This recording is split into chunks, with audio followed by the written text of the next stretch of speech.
I'm Gabby. Hey, I'm D-Bear. And welcome to another episode of Bitches and Hoes, a real talk discussion of sexuality and hip-hop. Today's video will take a critical look at Emma Reed by Zebra Cats featuring Gina Red Fox. Yes. We preface this by saying it's a freaking awesome video. You should check it out. Definitely. The link will be in the description. It's an amazing song. And major props to Zebra Cats, the male artist behind it, because he is a queer male artist, a black queer male artist in an industry that is almost notoriously homophobic and very hypermasculine, and it's major props to him. Yeah, definitely. I like the fact that he introduces the concept of reading. The fact that the concept of reading is specifically from a queer background, and that's what the entire song is about. While the song isn't necessarily about sex or sexuality, the fact that a concept that's specific to queer culture is the song introduces sort of, I guess, queer positivity. It's interesting to see something look through a queer lens at something that's not sexuality. Normally when you're looking at something through a queer lens, you're looking specifically at sexuality because that's the definition of what queer is.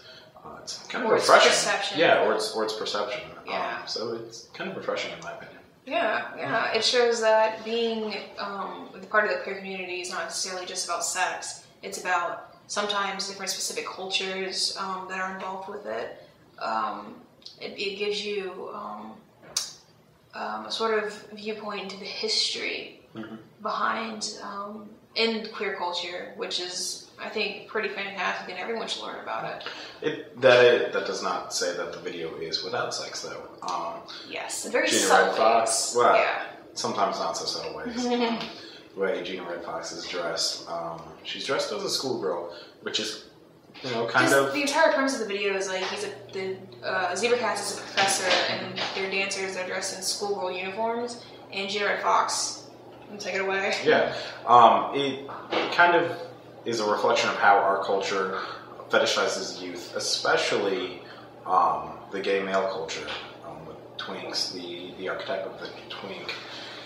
Being small, and this just youthful, brings us to mind, even though Gina Red Fox isn't necessarily a twink gay boy. Definitely. But it's definitely not limited to gay male culture. It's American society in general, and not only American society, societies in other cultures, Japan and Europe, definitely Fetishize youth. So in some ways it's kind of creepy. Yeah, it can provide once you think about it. Some interesting social commentary that is not necessarily specific to this video series. So we'll probably skip over that. But, basically, another thing was that whenever Gina Red Fox was shown for the very first part of the video, she was in a skirt and she was in like the corner of a room sitting down with her legs up, and it showed a lot of leg, which I'm not opposed to. It's just not in that way. It's quite a lot of leg. But it's just the fact that she's wearing less clothing and in positions that aren't necessarily comfortable. They're like more posy, like sexy poses. But overall, and the fact that she had pigtails also was very youth-like. And she was double dutch. Yes. Jump roping. That was also. So actually, I don't know if that was technically double dutch, but just jump roping. It's just one single rope. Yeah. But sorry about that. It's a pretty awesome video and a fantastic song. It's very simplistic in nature, which attributes to its awesomeness overall. The video was a bit on the dark side, a bit on the creepy side. There were masked figures that were featureless. You couldn't tell if you couldn't easily read their gender identity, which I think is kind of cool. So, yes. Also, I think you brought up, like, we might be going too deep into this, but like potential reasoning behind the masking the individuals dancing could also be a sort of I think what I said was, are those individuals dancing, is that a metaphor for voguing and ball culture in general? Because they don't talk, and they're featureless, they're silent.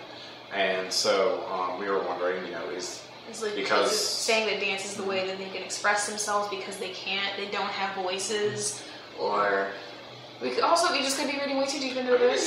But it's an interesting topic to delve into. And on that note, yeah, great video. Check it out. Yeah, definitely link in the description.